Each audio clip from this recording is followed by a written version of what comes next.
Hi guys, hopefully this will work. I videoed this yesterday, but turns out I did it in slow motion. Yeah, it wasn't great. It took ages to upload. So I'm doing chapter 4. Again, we're doing Colossians chapter 4. Hopefully you've done the first 3 weeks of this. And we get to chapter 4. And please go and give it a read and then come back to me. So go and give it a read, come back. Great. Okay.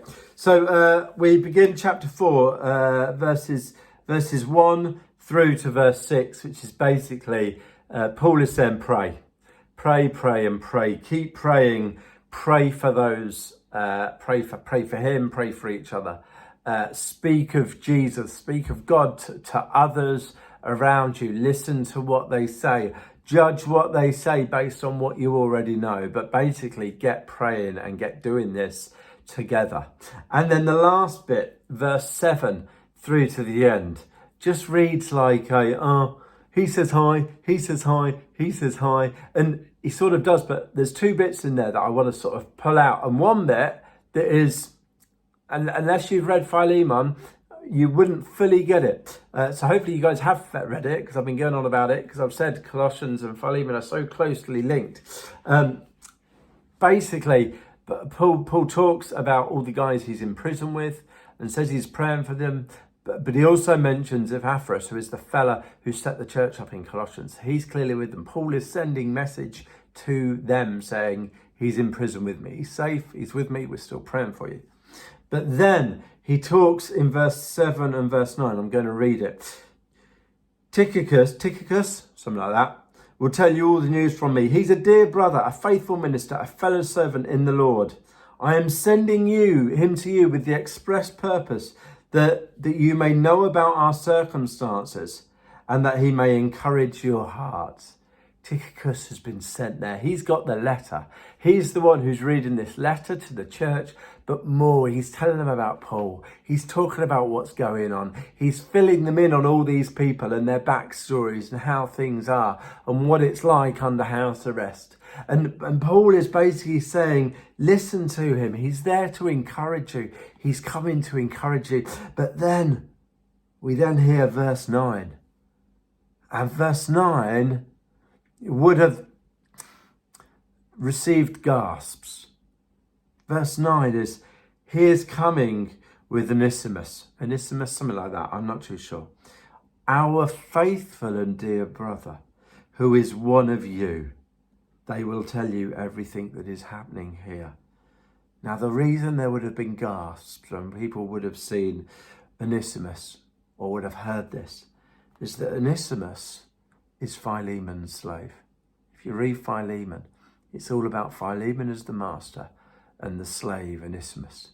And Onesimus, Philemon's slave, has run away, has escaped. Now, slaves escaping from their masters is punishable by death. And Tychicus has turned up with this letter and has brought Onesimus with him. And Philemon will be there in that church listening to this. And will go, here is my slave. And what should I do? I should put him to the death. Or at least I should be really vicious and nasty and not caring to him. But what did we read last week? Well, we read that slaves should work hard, but their masters should treat them fairly and treat them with love and care. So Paul then says Onesimus is his faithful and dear brother. He is close to Paul. He is like this with Paul, who is one of you, who isn't just a slave. No, he is one of you. And Paul has spoken about how we are all together in Christ.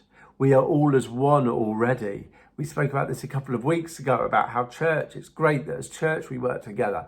But Paul has said they are one together. He mentioned in chapter 3, there aren't all these different non-Jews, Jews, all these different things that people said they were. Actually, you are one together. And he is now here and said, Onesimus, this escaped slave, is one of you. He is equal with you. He is equal through Christ. Now, that's a real test for Onesimus' father, Philemon. So There you go. That's Colossians. It's about not listening to those around us, but being rooted in Jesus and doing as Jesus wanted. And we're so lucky because we've got our Bibles. I've got two of my Bibles here. I'll pick the easy one. We've got our Bible, and this tells us all about Jesus. This tells us how we should live our lives. We've got all the information here. These people didn't have that. They had word of mouth and stories and the information. Yes, they had the Old Testament, they had the Torah, but they didn't have all of the stuff that we've got from Paul, but they would have heard it from these guys Paul has sent to them. It's about taking off our old selves and putting on our new selves, and our new selves is being right with Jesus. We got 2 more weeks for Christmas. Hopefully Jess is going to do one of them. I've got one more session next week, so you don't know quite what I'll do yet. I might do a real quick overview of Philemon because it's sort of come up a bit. Obviously going through Colossians, but I'm not sure. Come back next week and you'll find out. So see you later. Keep well. See you soon.